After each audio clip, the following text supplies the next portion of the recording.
कि लम्हों ने खता की है, सदियों ने सजा पाई। पूरे दुनिया को जानने का सवाल है सर कि बड़ा चर्चा चल रहा है कि हिंदू वक्फ बोर्ड में क्यों आए। यदि मुसलमानों ने पहला वक्फ नहीं किया, यदि मुसलमानों ने, मैं ऑन रिकॉर्ड कर रहा हूं इमरान मसूद, यदि मुसलमानों ने वक्फ स्टार्ट नहीं किया तो मोहम्मद साहब के सिद्धांत के खिलाफ जाकर आप हिंदुओं को कैसे रोक सकते हो। ये जितने लोगों ने कहा है उन्होंने पूरे दुनिया को झूठ बोला है। यदि वक्फ जियो ने स्टार्ट किया, यदि वक्फ की संपत्ति हिंदुस्तान में राजा महाराजों ने दी तो किसी कीमत पर आप उसको हिंदुओं को क्यों नहीं मेंबर बनाओगे। आप मानते हो कि नहीं, गोरी को और गजनी को आक्रांता मानते हो कि नहीं मानते हो। हिंदुस्तान में पहले वक्फ की शुरुआत गोरी ने की। यदि गोरी ने की, गोरी ने हिंदुओं के संपत्ति को लूटा और उसी में से 2 विलेज। कहां लिखा है, इतिहास है, इतिहास के पन्ने से आप नहीं लड़ सकते हो। ये जिन्ना को पाकिस्तान बनाने का जिम्मेवार मानते हैं या नहीं मानते, पहले इन लोगों से ये पूछ लीजिए सर। क्या आप भारत को एक मुस्लिम कंट्री बनाना चाहते हो। 1947 में जब जवाहरलाल नेहरू ने शपथ लिया ना प्रधानमंत्री पद का, तो यह संविधान नहीं था। उन्होंने गीता पर हाथ रखकर जो है शपथ लिया था प्रधानमंत्री का। उनको आप सेकुलर मानते हो कि नहीं मानते हो। अध्यक्ष महोदय, वैसे तो माननीय गृह मंत्री जी के और किरण रिजिजू जी के बाद बोलने के लिए कोई विषय नहीं रह गया है, लेकिन सभापति महोदय, मैं 2-3 चीजों की तरफ आपका ध्यान आकृष्ट करना चाहता हूं। एक मुजफ्फर रिजवी जी ने एक शायरी लिखी कि लम्हों ने खता की है, सदियों ने सजा पाई। और क्या सजा है ये पूरे दुनिया को जानने का सवाल है सर कि बड़ा चर्चा चल रहा है कि हिंदू वक्फ बोर्ड में क्यों आए। पैगंबर मोहम्मद साहब ने वक्फ करने के लिए कहा और मैंने सभी लोगों के भाषण सुने हैं। पहला वक्फ मोहम्मद साहब को जिसने किया वो ज्यूस था, वो यहूदी था चेयरमैन सर, और उसका नाम मुखेरक था। उसने अपने 7 बगीचे मदीना में मोहम्मद साहब को गिफ्ट किए। वो ऊद के मैदान में मारा गया और उसके बाद मोहम्मद साहब ने उसकी प्रॉपर्टी को जब्त करके पहला चैरिटेबल वक्फ स्टार्ट किया। यदि मुसलमानों ने पहला वक्फ नहीं किया, यदि मुसलमानों ने, मैं ऑन रिकॉर्ड कर रहा हूं इमरान मसूद, यदि मुसलमानों ने वक्फ स्टार्ट नहीं किया तो मोहम्मद साहब के सिद्धांत के खिलाफ जाकर आप हिंदुओं को कैसे रोक सकते हो। दूसरा सवाल यह है, यह मैं कोर्ट का आदेश लेकर आया हूं, एमपी वक्फ बोर्ड वर्सेस शुभम शाह, और यह 2007 का ऑर्डर है। जो भोपाल का मॉस्क है, भोपाल का, जिसको शहंशाहे मालवा कहते, शहंशाहे मालवा, ये राजा होलकर ने दान दिया वक्फ। हिंदू दान दे बहुत अच्छा, यहूदी दान दे बहुत अच्छा, लेकिन वक्फ बोर्ड में मुसलमान को छोड़कर कोई दूसरा कैसे हो गया। हिंदू ने दिया, हिंदू ने दिया। मैं उस पे आ रहा हूं।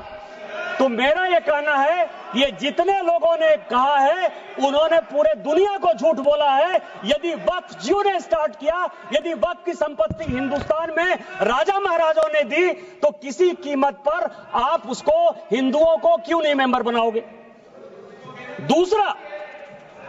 दूसरा सर, आज इस देश में फैसला हो जाना चाहिए।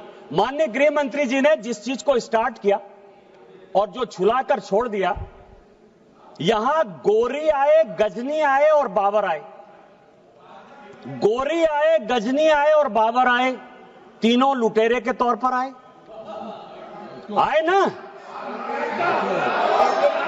आप मानते हो कि नहीं, गोरी को और गजनी को आक्रांता मानते हो कि नहीं मानते हो। और यदि मानते हो तो हिंदुस्तान में सभापति महोदय, हिंदुस्तान में पहले वक्फ की शुरुआत गोरी ने की।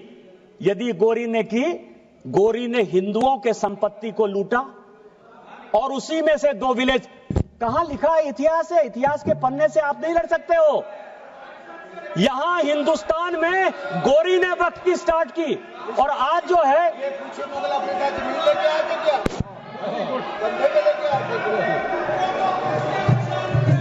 माननीय मैं आप शहर को एड्रेस कीजिए, बाकी लोगों को। मैं सभापति महोदय, मैं दूसरी चीज आपको कह रहा हूं। इस देश में यह वक्फ एक्ट आया कैसे? ये जिन्ना को पाकिस्तान बनाने का जिम्मेवार मानते हैं या नहीं मानते? पहले इन लोगों से ये पूछ लीजिए सर, फिर मैं बोलूंगा। यदि जिन्ना को मानते हैं,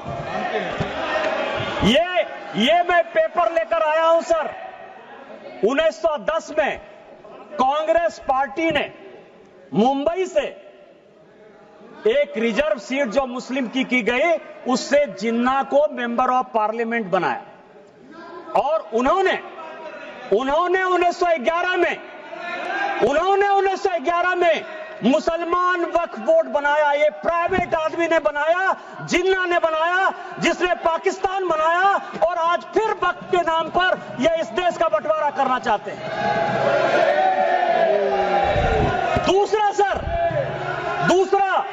दूसरा आजादी के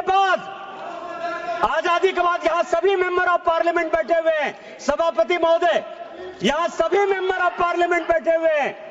एक मेंबर ऑफ पार्लियामेंट बताए कि किसी का प्राइवेट मेंबर बिल पास हुआ है? एक मेंबर ऑफ पार्लियामेंट, यहां पार्लियामेंट में 77 से स्वागत बाबू बैठे हुए, एक मेंबर ऑफ पार्लियामेंट बताए कि 77 के बाद से एक भी प्राइवेट मेंबर बिल पास हुआ है? मेरा पास हुआ है, इसलिए मुझे पता है कि मेरा रिजोल्यूशन पास हुआ है।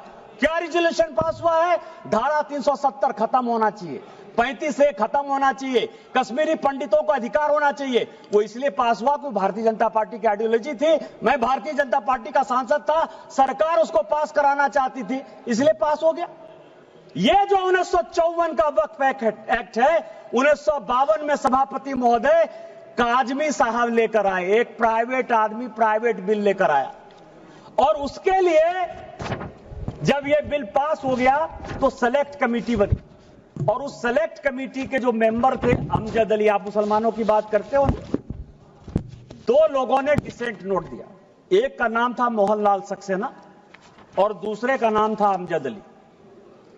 उन दोनों ने कहा, सब कागज लेकर आया हूं, कि अगेंस्ट द कॉन्स्टिट्यूशन है, अगेंस्ट द आर्टिकल 14-15 है, अगेंस्ट द कॉन्स्टिट्यूशन का जो आर्टिकल 25 है उसका वायलेशन है।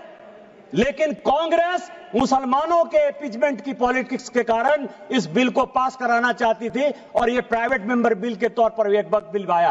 क्या आप गैर सरकारी बिल को जो है सरकारी बिल बनाकर इतने दिनों तक मुसलमानों के लिए एक अधिकार की बात करोगे? किस तरह की राजनीति कर रहे हो आप? तीसरा जो है अध्यक्ष महोदय, तीसरा जो सबसे इंपॉर्टेंट है, जो अनुराग जी ने कहा कि पूरी दुनिया में हमसे ज्यादा मुसलमान इंडोनेशिया में, टर्की में, सीरिया में है, लेबनान में, सऊदी अरब में। आप यह बताइए कि इस देश में संविधान की बात बहुत करते हैं हम लोग, संविधान की शपथ लेते हैं। मैं भी संविधान लेकर यहां बैठा हुआ, यह संविधान है। इस संविधान में अमेरिका सेकुलर है या नहीं है? अंग्रेज सेकुलर थे कि नहीं थे? आप नॉर्थ ब्लॉक चले जाइए, साउथ ब्लॉक चले जाइए, प्रधानमंत्री के ऑफिस चले जाइए, राष्ट्रपति भवन चले जाइए, पुराना संसद भवन चले जाइए, आपको सब जगह गीता का श्लोक दिखाई देगा। एक चीज उर्दू में नहीं लिखा हुआ है, एक चीज संस्कृत में नहीं लिखा हुआ है। अमेरिका का राष्ट्रपति यदि, बस 4-5 मिनट में खत्म करूंगा, अमेरिका का राष्ट्रपति यदि शपथ लेगा तो वो बाइबल पर लेगा। सारे मुस्लिम कंट्री के हेड ऑफ द स्टेट यदि शपथ लेंगे तो वो कुरान पर लेंगे। आपने किस तरह का बना दिया कि हम संविधान के ले सकते हैं, गीता पर नहीं हाथ रख के कर सकते हैं। और आपने मुसलमानों को एक अलग कानून दे दिया। ये पूरी दुनिया में कोई मुस्लिम कंट्री भी ऐसा नहीं है जिसने कि वक्फ को इस तरह का अधिकार दिया हुआ है। क्या आप भारत को एक मुस्लिम कंट्री बनाना चाहते हो?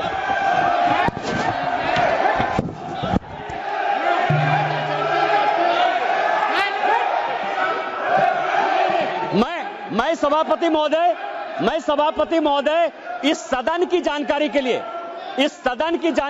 लिए 1947 में जब जवाहरलाल नेहरू ने शपथ लिया ना प्रधानमंत्री पद का, तो यह संविधान नहीं था। उन्होंने गीता पर हाथ रखकर जो है शपथ लिया था प्रधानमंत्री का। उनको आप सेकुलर मानते हो कि नहीं मानते हो? मैं भी पूरा पढ़ के आया। गीता पर हाथ रखकर, यह संविधान की शपथ नहीं ली थी नेहरू ने, उन्होंने गीता की शपथ खाई थी। क्या आप उनको सेकुलर मानते हो कि नहीं मानते हो? तीसरा सर, यह जो वक्फ है, अभी बहुत चर्चा चली सर कि वक्फ अलग है, रिलीजन अलग है। सुखदेव जी बैठिए। सभापति महोदय, मेरे यहां 12 ज्योतिर्लिंग का एक ज्योतिर्लिंग है। विधानसभा ने कानून बनाया है और उसका सचिव, मेंबर ऑफ पार्लियामेंट होने के नाते मैं उसका ट्रस्टी हूं। मेरे पहले जो सांसद थे फुरकान अंसारी, वो उसके ट्रस्टी थे। और अभी 6 महीने पहले तक हाफिजुल हसन, एक मुसलमान, हमारे बैद्यनाथ ट्रस्ट का सेक्रेटरी है। आप किस तरह की बात कर रहे हो? आपका तो एक उदाहरण दे दो।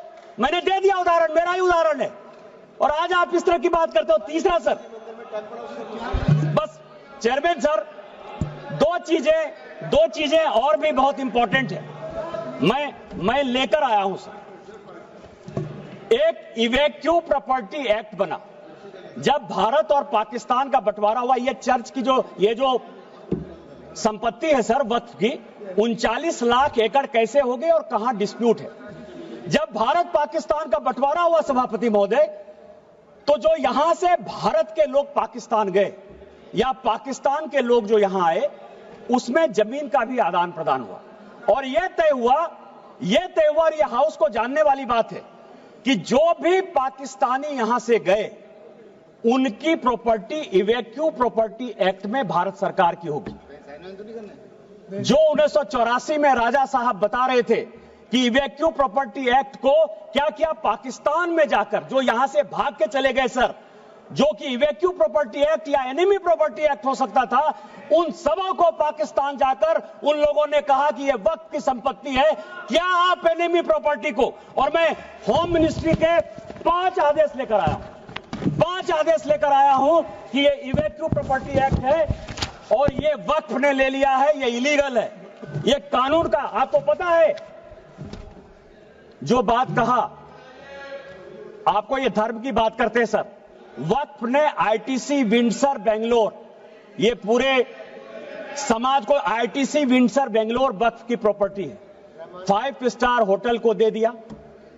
वहां जो है सुअर लोग खाते हैं। किस वक्त की बात करते हो? 12,000 किराया देता है, 50,000 किराया देता है। यहां ताज मानसिंह है सर, एनडीएमसी की प्रॉपर्टी है, 150 करोड़ रुपया साल में ताज भारत सरकार को देती है। और बेंगलोर में वक्फ की प्रॉपर्टी आईटीसी विंडसर केवल 50,000 रुपया महीना में जो है अपना व्यापार चलाती है और सुअर खिलाती है लोगों को। किस तरह की बात करते हो? यही बात पर कानून तुम लागू करना चाहते हो, इसी तरह की बात करना चाहते हो। बस 2 मिनट में मैं खत्म करूंगा। मैं केवल ये करूंगा कि यहां तेलंगाना गवर्नमेंट है सर, तेलंगाना में ये और भी जानने की बात है। हैदराबाद में, यहां बहुत आंध्र प्रदेश आंध्रा के हैं, म्युनिसिपल कॉर्पोरेशन आंध्रा ने 20 साल तक टेंडर फाइनल नहीं हुआ, क्योंकि जो राजा की संपत्ति थी, जो कि भारत सरकार या तेलंगाना सरकार की संपत्ति होती, उसको वक्फ ने ले लिया। यह सुप्रीम कोर्ट का आदेश है। सुप्रीम कोर्ट ने यह कहा कि 50,000 की प्रॉपर्टी कम से कम 1500 एकड़ जमीन हैदराबाद शहर में जबरदस्ती वक्फ ने ले ली है। क्या इसी तरह का कानून आप लागू करना चाहते हो? मैं अंत में यही कहूंगा कि चाहे एनिमी प्रॉपर्टी हो, चाहे इवैक्यू प्रॉपर्टी हो, वो भारत सरकार की प्रॉपर्टी है और आप ये वक्फ के नाम पर नफरत फैलाने की कोशिश करते हो। आपने जो है इस देश को वोट बैंक की पॉलिटिक्स में मुसलमान की पॉलिटिक्स बना दिया है। हिंदुओं से आपका कोई लेना देना नहीं है। मैं अंत में केवल यही कहूंगा कि मैंने समंदर से सीखा है जीने का तरीका, चुपचाप से कहना, बहना और अपनी मौज में रहना, और अपनी मौज में भारतीय जनता पार्टी आगे बढ़ेगी, वक्त को पास करेगी और हम जो है हिंदू मुस्लिम के बंटवारा को नहीं होने देंगे, एक अलग देश नहीं बनने देंगे और इस कानून को पास कराएंगे। और संविधान का जो आर्टिकल 49 है जो ये कहता है कि कोई भी प्रॉपर्टी जो भारत सरकार की है, एएसआई की है, उसका रखरखाव भारत सरकार करेगी। हम एएसआई की संपत्ति आपको नहीं लेने देंगे। ये संविधान की रक्षा करेंगे, भारत की रक्षा करेंगे और माननीय प्रधानमंत्री जी के रहते सबका साथ सबका विकास के मापदंडों पर खरा उतरेंगे।